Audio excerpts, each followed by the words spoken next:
नमस्कार। प्रदेश के नंबर 1 और सबसे भरोसेमंद news channel India news Haryana के खास कार्यक्रम वॉइस ऑफ गुरुग्राम में आपका स्वागत है। वॉइस ऑफ गुरुग्राम एक ऐसा कार्यक्रम जिसके जरिए गुरुग्राम के लोग प्रदेश सरकार तक, प्रदेश के प्रशासन तक अपनी आवाज उठाते हैं। वॉइस ऑफ गुरुग्राम यानी कि गुरुग्राम के उन लोगों की आवाज जो कहीं ना कहीं उनका लगता है कि वो शायद आवाज प्रशासन या सरकार तक पहुंच नहीं सकी या फिर कहीं ना कहीं अनसुनी रह गई है। तो ऐसे में ऐसे ही तमाम मुद्दों को लेकर के वॉइस ऑफ गुरुग्राम की इस कड़ी में आज हम पहुंचे हैं गुरुग्राम के नया गुरुग्राम जिसे कहा जाता है IMT मानेसर का सेक्टर 77 यानी सेक्टर 77। ये आपको दिखाना भी चाहेंगे। सेक्टर 77 की अगर हम बात करें यूं तो नए गुरुग्राम का एक हिस्सा कहा जाता है जहां बड़ी बड़ी हाई राइज बिल्डिंग्स है, बड़ी बड़ी हाई प्रोफाइल सोसाइटीज है जिसे लग्जरी सोसाइटीज कहा जाता है। लेकिन जितना यहाँ लग्जरी सोसाइटीज की बात की जाती है, हाई राइज सोसाइटीज होते हैं, उससे कहीं ज्यादा इसके यहाँ समस्याएं भी सामने आ रही हैं। समस्याएं क्योंकि जब नया गुरुग्राम है लेकिन लोगों के सामने एक बड़ी चुनौती है। आपको आसपास जो तस्वीर नजर आएगी वो यहाँ बहुमंजिला इमारतों की नजर आएगी। आसपास की सोसाइटियों की भी बात करें, लेकिन इन सोसाइटियों तक आने का कहीं एक दर्द, एक बड़ी समस्या और यहाँ के रहने का भी लोगों के सामने बड़ी समस्याएं हैं। वो चाहे समस्याएं बिल्डर से हो, समस्याएं प्रशासन से हो, समस्याएं सरकार से हो, वो तमाम मांगे हैं जिसको लेकर के वो लंबे समय से अपनी बात उठा रहे हैं। और ऐसे में सेक्टर 77 की अगर हम बात करें, उमंग विंटर हिल्स में हम मौजूद हैं और तमाम लोग भी हमारे साथ हैं। आप लोग यहाँ पर अगर हम बात करें, तमाम लोगों से हम चर्चा भी करेंगे यहाँ के बारे में। सबसे पहले तो आपको दिखाना चाहेंगे तमाम जो लोग हैं ये लगातार लंबे समय से अपनी लड़ाई भी लड़ रहे हैं।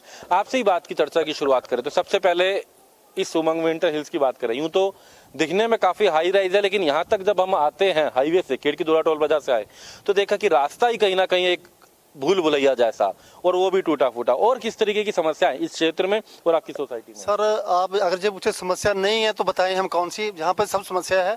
हम लगभग 2-2.5 साल से हम जहाँ पे रह रहे हैं। 12 में हमने बुक कराया था, 8 साल बाद हमें मिला।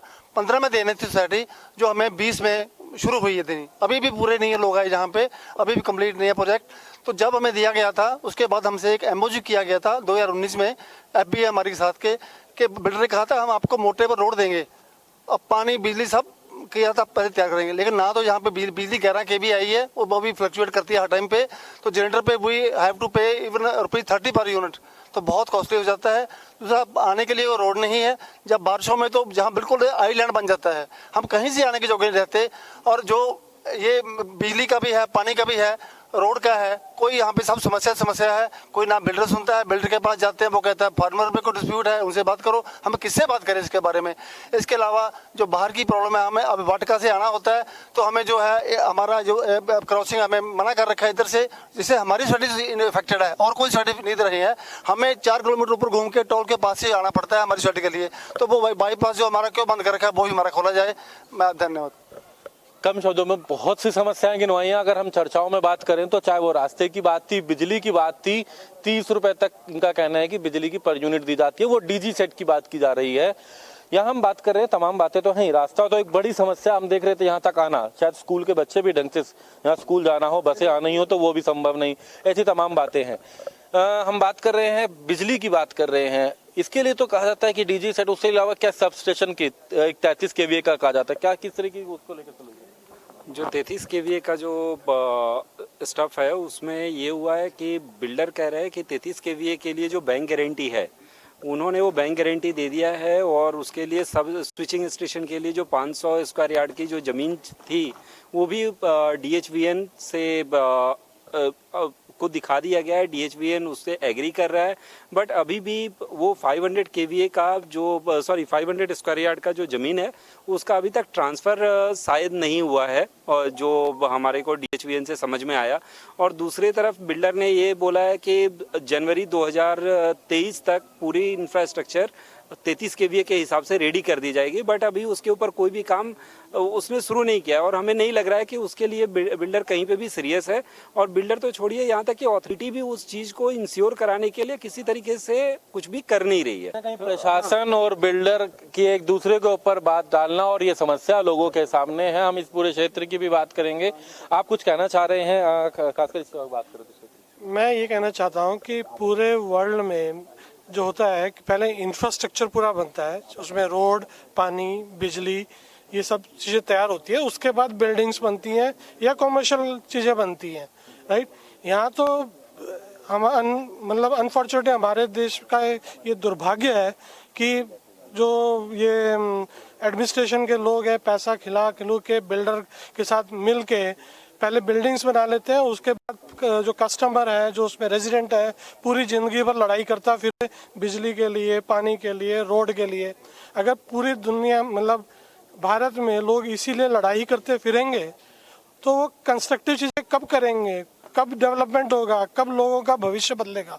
2011-12 में बुकिंग शुरू हुई और 3 साल, हालांकि पोजीशन लेट मिली लेकिन 3 साल से लोग यहाँ पर रह रहे हैं, पोजीशन मिले हुए भी अगर बात करें, लेकिन आज भी इनका कहना है कि लड़ाई लड़ रहे हैं। आपसे भी जरूर एक बात जानना चाहेंगे, क्योंकि आप यहाँ के स्थानीय निवासी रहे और तमाम मुद्दों से आते हैं, किस तरीके से देखते हैं नया गुरुग्राम ऐसे कैसे बचेगा? करोड़ों के फ्लैट तो हैं, लेकिन यहाँ तो इनको ढूंढना एक बड़ी चुनौती रहता है, जिस तरीके के रास्ते हैं। देखिए, ये उमंग विंटर हिल सोसाइटी के साथ साथ नए गुड़गांव की तमाम सोसाइटियों के साथ ऐसे ही हालात है। चाहे 24 मीटर का रोड हो, चाहे बिजली हो, पानी हो, रोड हो, जो मूलभूत सुविधाएं होती हैं किसी भी शहर को बसाने के लिए, जब नया शहर बसाया जाता है तो उसके लिए वो सभी सुविधाएं होनी चाहिए। और यहाँ पिछले 3-4 साल से इस उमंग विंटर हिल सोसाइटी में मैं लगातार आ रहा हूँ, बहुत लोग उससे यहाँ परिचित है। ये भाग्य है कि इतनी बड़ी टाउनशिप यहाँ बसा दी गई और बिल्डर ने और जो अधिकृत अधिकारी थे उन्होंने किस तर्ज पर इनको लाइसेंस दे दिया इस बिल्डर को, ये समझ से बाहर की बात है। क्योंकि कम से कम 24 मीटर का रोड तो किसी भी सोसाइटी के लिए होना चाहिए। हम और आप इस रास्ते से अभी निकल कर आए हैं, आज बारिश नहीं हुई, अगर बारिश हो जाएगी तो मुझे नहीं लगता कि यहाँ से छोटी गाड़ी निकल सकती है। बहुत बुरी स्थिति है इस सोसाइटी की। तो मैं अपील करता हूँ इस बिल्डर से भी और सरकार के उन नुमाइंदे से भी कि जिन्होंने अपना काम कराना है वो तुरंत तत्काल प्रभाव से सबसे पहले उमंग विंटर हिल सोसाइटी का जो ये रोड का काम है इसको एक बार सुचारू रूप से शुरू करवाए और जितनी जल्दी हो सके रोड का काम शुरू करवा कर, ताकि कम से कम लोग सोसाइटी से बाहर तो निकल सके। यहाँ धर्मेश जी एक बात जानना चाहेंगे, ये 24 मीटर रोड, ये बिजली का 33 केवी और 11 केवी है, आखिर ये लोग सोसाइटी के लोग ही क्यों भुगतते हैं? क्यों आखिर सरकार कदम नहीं उठा सकती? ऐसे में किस तरीके से सोल्यूशन देखते हैं इसका? ये तो हर जगह पर है ऐसे। देखिए, सबसे बड़ी प्रॉब्लम ये है कि 24 मीटर रोड और इलेक्ट्रिसिटी सबको वेल नॉन फैक्ट है। हमसे ईडीसी आईडीसी ले लिया गया है, तो सरकार को अब आगे बढ़ के उसको लैंड को जो एक्वायर करनी है या जो इलेक्ट्रिसिटी के लिए जो इंफ्रा डेवलप करना है उसको करके तुरंत इस पे कार्रवाई करे, ना कि आंख मिचौली खेलते रहें। सारे अधिकारियों के पास जाओ वो अपनी एक कहानी बताते हैं, राजनेताओं के पास जाओ वो अपनी एक कहानी बताते हैं। हमें समाधान चाहिए, हमें कहानियाँ नहीं सुननी है, बहुत होगी कहानियाँ। और समाधान है, जब हमने इतने हजारों करोड़ रुपए यहाँ से एक सेक्टर से हजारों करोड़ रुपए गए हैं, ईडीसी आईडीसी रजिस्ट्रेशन नगर निगम के चार्जेस, तो वो हजारों करोड़ लग कहाँ रहे हैं? पैसे किसकी जेब में जा रहे हैं? या फिर ये हमारे लिए नहीं लग रहे हैं? क्योंकि जब ये अगर हमारे लिए लग रहे हैं तो हमारे लिए सुविधाएं कहाँ हैं? वो तो ये एक बड़े प्रश्न भी, आपको एक तस्वीर भी यहाँ पर दिखाना चाहेंगे। बच्चे यहाँ पर छोटे बैठे हैं, हालांकि ये लोग अभी फिलहाल खेलने के लिए आए हैं, लेकिन इन बच्चों को भी यहाँ से जब स्कूल जाना हो तो कोई दो राय नहीं। जिस तरीके से बात कर रहे थे कि यहाँ से बस की कनेक्टिविटी तक नहीं है, क्योंकि रास्ते ऐसे हैं कि गाड़ी का, छोटी गाड़ी का आना भी एक बड़ी समस्या है, तो बस कैसे आती होगी? शायद लोगों को हाईवे तक जाना पड़ता होगा। ये तमाम वो बच्चे हैं यहाँ पर, अगर हम बात करें तो तमाम लोग भी यहाँ पर बैठे हैं, इनसे ही चर्चा करेंगे। तो किस तरीके से, ऐसे तो हम समस्याएं तो यहाँ पर लग रहा है काफी है इस तरीके की प्रॉब्लम। देखिए, मैं करीब 2 साल से यहाँ पे रह रहा हूँ, मैं देख रहा हूँ ये एक लग्जरी सोसाइटी है कहने को ऑन पेपर, न्यू गुड़गांव की लग्जरी सोसाइटी। बट जो एक बेसिक थिंग है लाइक पानी, पीने का पानी, उसके लिए एक पाइपलाइन तक नहीं है यहाँ पे। हम आज भी टैंकर्स पे डिपेंडेंट है, टैंकर से सारा पानी आ रहा है, चाहे वो पीने का हो, नहाने का हो, वट एवर मीन्स। तो अगर न्यू गुड़गांव कह रहे हैं उधर से हम, और उधर से हमारी बेसिक फैसिलिटी पूरी नहीं हो रही है, ये इतनी अनदेखी प्रशासन की तरफ से क्यों हो रही है? ये एक हमारा क्वेश्चन है। ये भी एक बड़ा प्रश्न है कि ग्लोबल सिटी यहाँ पर बननी है आगे, उसको लेकर के सरकार प्लानिंग कर रही है, लेकिन जो मौजूदा नए सेक्टर्स बने हैं जिसे नया गुरुग्राम कह रहे हैं, वहां अगर करोड़ों रुपए के ये फ्लैट लेने के बाद, अपने जिंदगी भर की पूंजी लगाने के बाद पानी के टैंकर मंगवाने पड़ते हैं, वहां पर बिजली के लिए लोगों को समस्या उनको रहती है, पीने के पानी की दिक्कत यहाँ पर लोगों को रहती है, सड़कों की दिक्कत रहती है। तो ये कहीं ना कहीं सोचने की वाली जरूरत है कि सरकार को भी, कि कैसे ग्लोबल सिटी का वो सपना सरकार साकार कर पाएगी जो इन्वेस्टर को बता रही है। यहाँ हम बात कर रहे हैं कुछ ही दूरी पर दिल्ली जयपुर एक्सप्रेस वे पे यहाँ पर है, कुछ ही दूरी पर है खेड़की दोला टोल प्लाजा है, कनेक्टिविटी, फ्लाईओवर ये भी कट बंद कर दिए गए हैं। ये तमाम चुनौतियां भी आप लोगों के सामने इस तरीके की रहती हैं।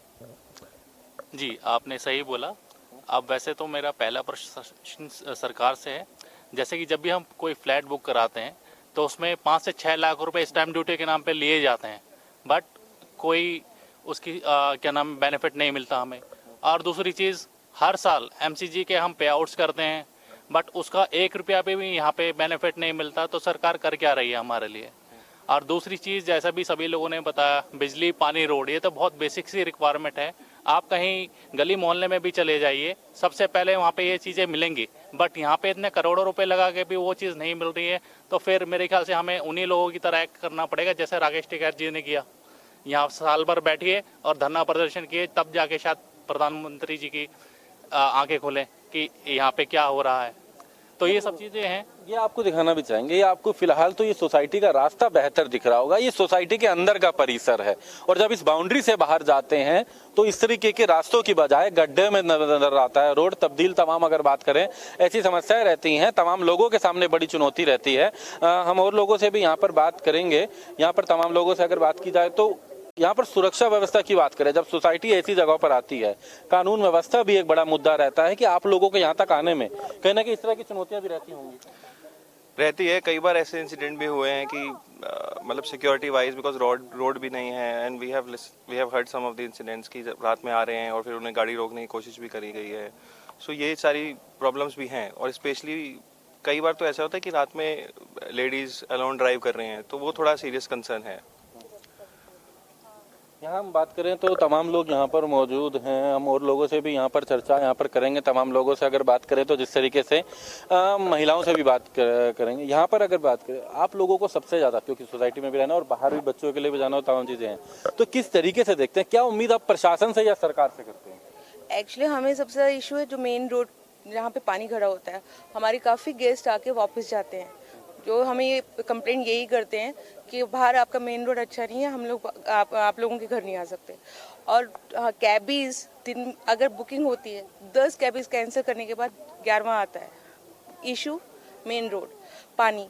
और जो हम लोग यहाँ का पानी एक बार बीच में यूज़ किया है, जो बिल्डर पानी मंगवा रहा है, मेरे हाथ में अर्थ फॉर्म है, जो प्रॉब्लम हुई मुझे देखकर।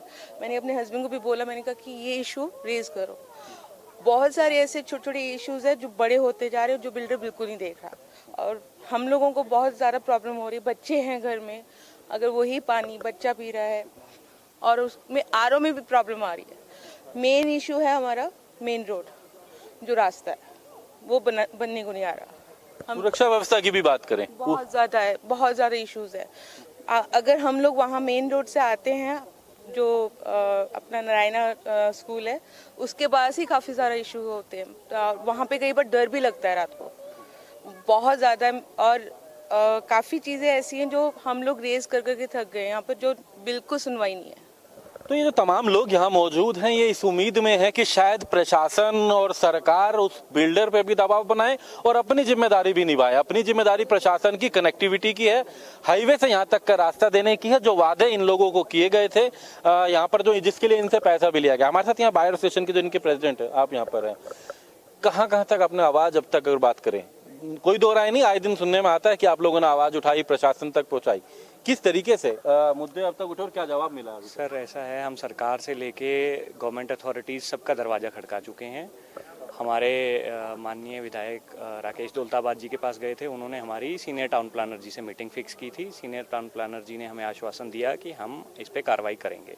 अभी तक कोई कार्रवाई नहीं हुई है। उसके बाद हम चीफ टाउन प्लानर जो कि चंडीगढ़ में बैठते हैं, श्री पीपी सिंह जी, उनसे भी मिले थे, लेकिन अभी तक किसी तरह की कोई कार्रवाई नहीं हुई है उस पर। अभी हमारे नए डीटीपी एनफोर्समेंट आए हैं, अमित बतौलिया जी, वो भी विजिट करके गए हैं। हमने एक यहाँ पे रोष प्रदर्शन किया था, शांतिपूर्वक धरना दिया था हाईवे के ऊपर, जो कि बारिशों के दिनों पे हमारे रोड के ऊपर पानी भर जाता है, उसके लेके।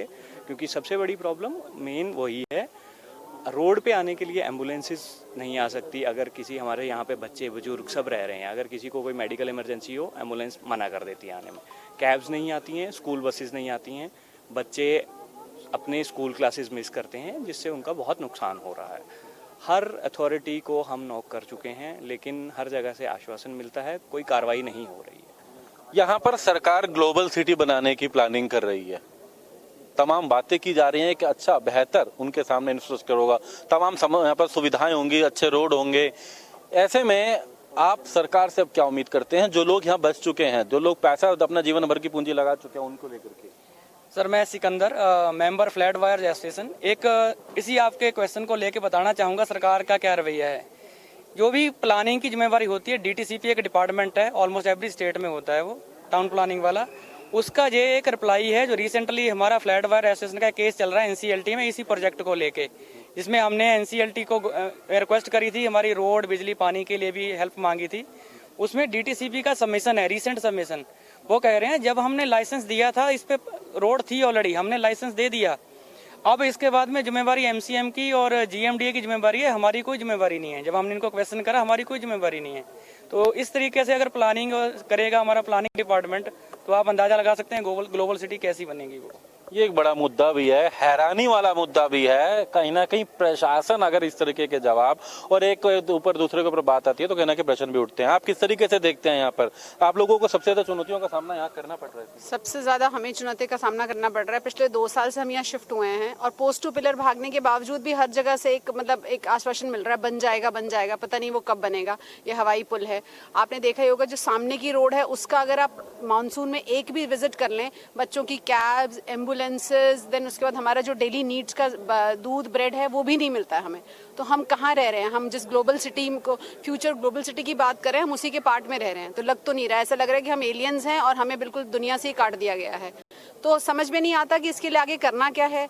डिपार्टमेंट जो एक दूसरे के ऊपर थोप रहे हैं, जी डीटीसीपी कह रहे हैं जी एमसीएम करेगा, एमसीएम कह रहे हैं जी हमने नहीं किया। ये हमारी इसमें कोई मतलब हमें इसमें कोई लेना देना नहीं है। हमने पूरे पैसे दिए हैं, ईडीसी आईडीसी दिया है, still we are not getting the basic facilities, basic communities which is our right. So whom should we ask for?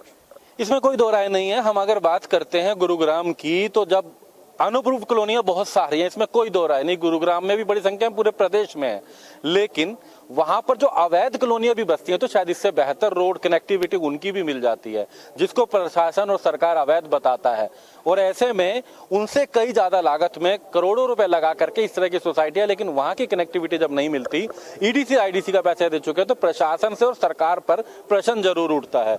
आप भी अगर कहें तो किस तरीके से आप सरकार से उम्मीद करें? मैं बोलूँगा, नेचुरली लोग बिल्डर्स को गालियां देते हैं और सारी चीज़ें। सबसे बड़ी शर्म आनी चाहिए यहाँ पे गवर्नमेंट को, गवर्नमेंट एजेंसीज को, और जो भी हुज एवर लीडिंग।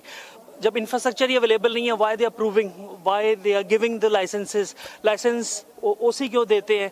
इनको, गवर्नमेंट को शर्म आनी चाहिए। I am saying on record, government should be ashamed for it. क्या उनको मॉरली, नैतिकता के तौर पे क्या हक बनता है?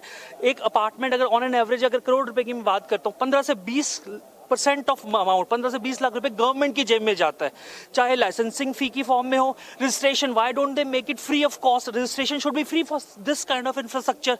रजिस्ट्रेशन फीस, यार हमारे साथ तहसील में जाके हम रजिस्ट्रेशन की इतनी मोटी फीस देते हैं, 7-7, 8% ऑन द अपार्टमेंट वैल्यू। उसका क्या हक है गवर्नमेंट का? प्रॉपर्टी टैक्स, उनको शर्म आनी चाहिए प्रॉपर्टी टैक्स चार्ज करने के लिए। किस बेसिस पे प्रॉपर्टी टैक्स ले रहे हैं when they have not given us anything? Besides that EDC IDC which is again 5 to 10% of all apartment value. EDC का मतलब होता है external development charges. What have they developed? Infrastructure develop. IDC का मतलब infrastructure development charges. What basis? शर्म करो। They should either waive off everything कि we will not charge you apartment which is costing 100%, it should come eight subsidised price of 80%, because government will not charge anything, because government is not giving anything. Departments several times just, और सब कुछ at the time of approval, चाहे वो licence लेना हो चाहे ओसी हो, show करता है सब कनाइवेंस ऑफ लोकल अथॉरिटीज, सबकी मिली भगत है। पैसा दे के अप्रूवल मिलता है, पैसा दे के ओसी मिलता है, हर चीज पैसा दे के खरीद लो। A country where judiciary is sold, a country where the cops are sold, everybody is sold in this country. That's how we are suffering. Thank you. ये सबसे बड़ा समस्या यही है, सबसे बड़ी बात भी यही है कि आखिरकार जिम्मेदारी सरकार और प्रशासन की है, क्योंकि अगर बिल्डर ने कोई काम नहीं कराया तो उसके ऊपर सख्ताई करके उनके ऊपर कहीं ना कहीं इस तरह के आगे और लाइसेंस देकर रोक लगा करके कहीं ना कहीं इसका निवारण करवाया जा सकता था। लेकिन खुद की भी अगर बात करें, कनेक्टिविटी की बात, क्योंकि हम बात कर रहे हैं यहाँ पर गवर्नमेंट एमसीजी को ये टैक्स दे रहे हैं, जीएमडीए की बात करते हैं, तमाम यहाँ पर टैक्सेस इनके हैं, ईडीसी आईडीसी ये लोग दे चुके हैं, वो पैसा जमा करा चुके हैं, तो आखिर सोल्यूशन कब होगा? तमाम लोग यहाँ पर मौजूद हैं। यहाँ पर हम जिस तरीके से देख रहे हैं, एक बात आपसे भी जानना चाहेंगे, क्या आपने सरकार से भी कई बार, प्रशासन से बात करी, तो क्यों लगता है कि लोगों को इस तरह के एकत्रित होकर के अभी भी कोई समाधान का हक नजर नहीं आ रहा इस नए गुरुग्राम में? देखिए, निश्चित रूप से नया शहर बसा है और समस्याएं हैं। सरकार से हम सरकार के अधिकारियों के पास लगातार, चाहे वो नगर निगम हो, एक तो यहाँ बहुत दुविधा की स्थिति बनी हुई है। हुड्डा, GMDA, नगर निगम, विधानसभा, मतलब सारी चीज़ें अलग अलग है। तो हमारा पहले भी ये प्रयास था कि क्यों ना इन सारी चीज़ों को एक अथॉरिटी कर दिया जाए, ताकि लोगों को ये पता रहे कि हमें इस अथॉरिटी से बात करनी है। अब जगह जगह अलग अलग अथॉरिटी है, तो अधिकारियों के पास जाते हैं, वो बोलता है ये उससे संबंधित है, ये बोलता है, मतलब इसी तरीके से घुमा दिया जाता है। जब एक क्षेत्र हो गया, ये नगर निगम मानेसर बन गया, तो क्यों ना इन सारी अथॉरिटी को इकट्ठा कर नगर निगम मानेसर को ही ऑथराइज कर दिया जाए सारे काम के लिए। तो लगे हुए हैं लगातार, धीरे धीरे प्रयास भी चल रहे हैं, कुछ काम होने भी शुरू हुए हैं, ऐसा भी नहीं है कि नहीं हो रहे। लेकिन सेक्टर 77, 78, 79 मतलब रोड हाईवे से इधर वाले जितने भी सेक्टर है, इन सेक्टरों में कोई भी काम अभी तक सिरे नहीं चढ़ पाया है। और आगे भी हम सोसाइटी के साथ मिलकर निश्चित रूप से।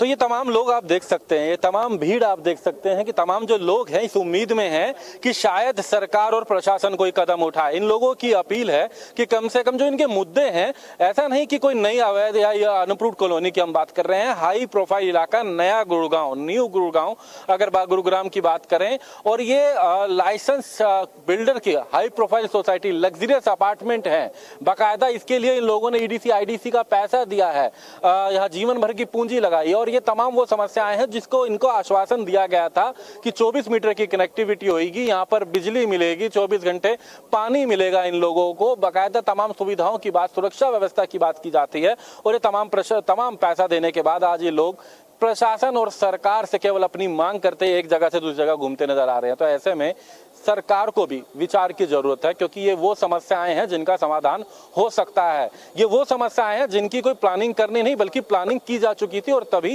ये लाइसेंस दिया गया था। तो ऐसे में इनका समाधान जल्द हो, ये लोग अपील करते हैं, ताकि इसका जल्द से जल्द समाधान होगा तभी ये लोग कि जो इन्होंने अपने जीवन भर की पूंजी यहाँ लगाई है, वो जो इन्होंने तमाम सपने देखे थे, वो साकार हो सकेंगे। ऐसे में हमारी भी सरकार से, प्रशासन से उम्मीद है कि जब बिल्डर की लापरवाही हो या प्रशासन की, प्रश्न सरकार पर भी उठता है। फिलहाल खबरों का सिलसिला लगातार जारी है, कहीं जाएगा नहीं। लेकिन वॉइस ऑफ गुरुग्राम में आज गुरुग्राम के सेक्टर जिस तरीके से हम 77 की बात करें तो ये तमाम समस्याएं आज लोगों ने रखी हैं, लेकिन खबरों का सिलसिला अभी भी लगातार जारी है।